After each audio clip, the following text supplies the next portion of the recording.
Welcome back to part 2 of our series with the guys from NBA 2K team. We're talking about game development and the background behind that and how these guys got involved in the industry. Let's get started with part 2. So guys, when we're talking about working in the games industry, there's a lot of things people have in terms of perception.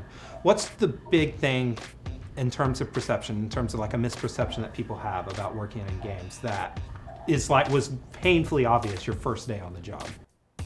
Things are never as simple as they seem.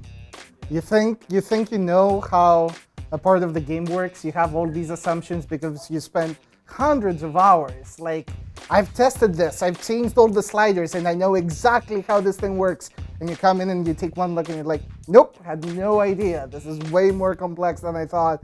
And all the people that I thought I could do this better than them.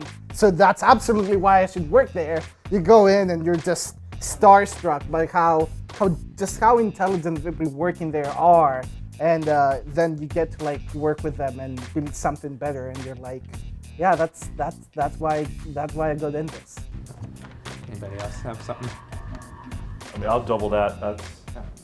My first experience was getting the game early and working on, not working on it, but even with just 2K TV and what goes into that, and learning about TV production and everything else has just been jaw-dropping. Just to piggyback off of Leftos, I mean, that is probably the main thing that people will discover when they get into games, but it's also just like the breadth of the team. There's so many parts and things and people that no one knows about. And their job is just as critical, if not more critical, than some of the people that you know of, like people that are in front of camera or something. So it's like, it's just a huge team effort and something that, there's hundreds of people on our team that no one knows. And you should read the credits, by the way, everybody. Yeah. For sure. I do all the time. Yeah. Everybody reads the credits at the end of movies and games, right? Yeah, no. Everybody. So, what's the best thing about working here? Let's go with NINO up there. Oh man, the best thing about working with 2K is the people, man. I mean, you look at the guys on this panel, you got Mike, you got OG, you got Brother Leftos, you got ISO Achieve down there. I mean, just the quality of these people as humans and then their technical skill. Everybody here brings an expertise to the field and you can rely on that information. I think Mike said earlier, you don't know how much teamwork is involved, but it is really and truly a complete team effort. You need everybody, and I just feel like we got the best people. We got the most passionate people. We have some of the most knowledgeable people, and we got people that take this game home with them. I'll see Mike online at 12:30 midnight, making changes on the game. I'll see OG at 1:30 in the morning scouting games. Same thing with Leftos, adding in code. We do it because we love it, and I think that's what gives us an advantage. What about anybody here in person? I got very lucky because I came here, and on my first day, my would-be producer, Eric Benish, took me out to lunch and asked, what is the one thing you've been wanting to add to the game? And I said, coaches don't look at players' performance when deciding the minutes. And it's like, okay, that's your first task. And it's been like that ever since, like, coming here with the passion I had for the game, even though I had like no professional experience in game design, hadn't studied it in college or anything. I was just an engineer with a huge passion for the game. The amount of influence you get if you're passionate, how much you can actually affect the path the game goes down, and come to work every day working on something that you're immensely passionate about because you were part of its birth, part of what the idea that came to be, part of the whole design that you're now implementing day after day.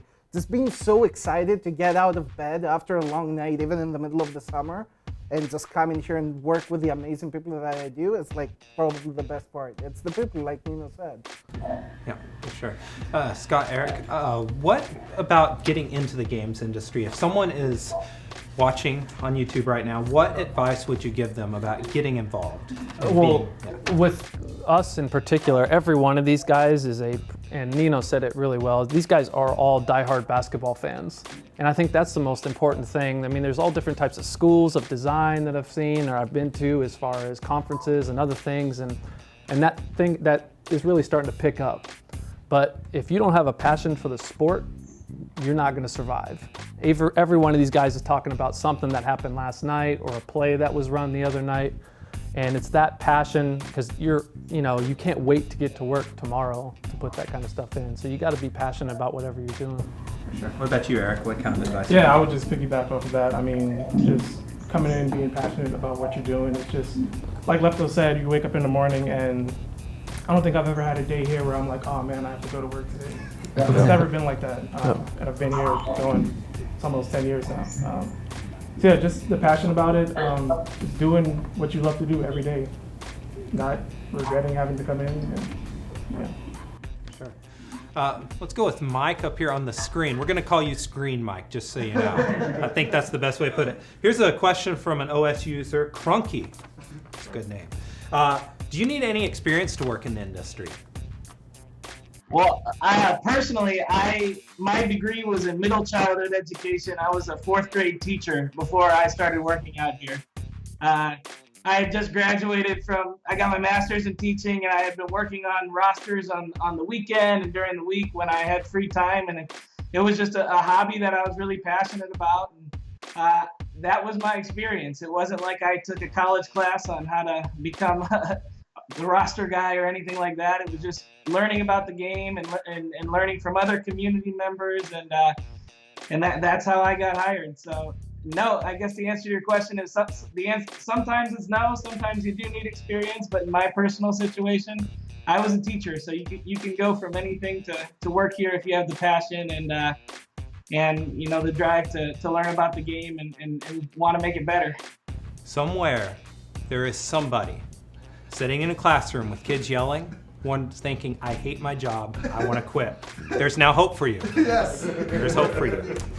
Can I just interject for a second, because experience was a big part of the question of where I want to go after college. And when I looked at various positions in the game industry, in the game development industry, the first line you see is like 3 years of prior experience in the industry, 2 release titles with your name on the credits, and I'm like, yeah, I'm not gonna get that in Greece. There is no way I can get that. So I guess it's, more school for me.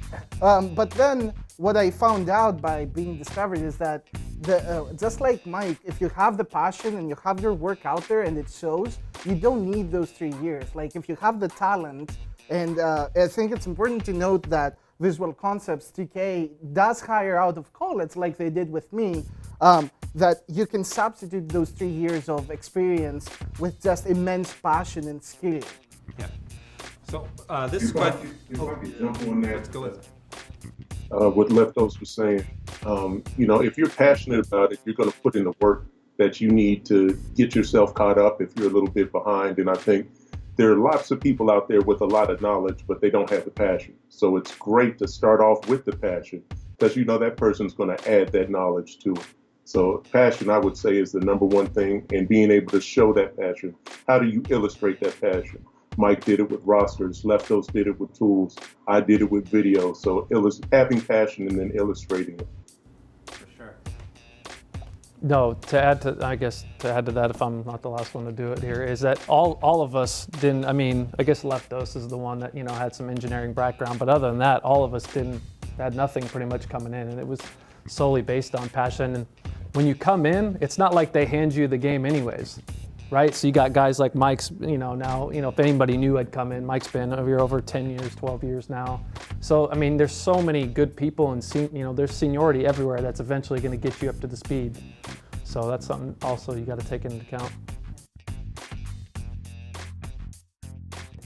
And it's so hard to say, okay, we have only this much time on our hands. What can we do for next year's game? Which ideas do we pick?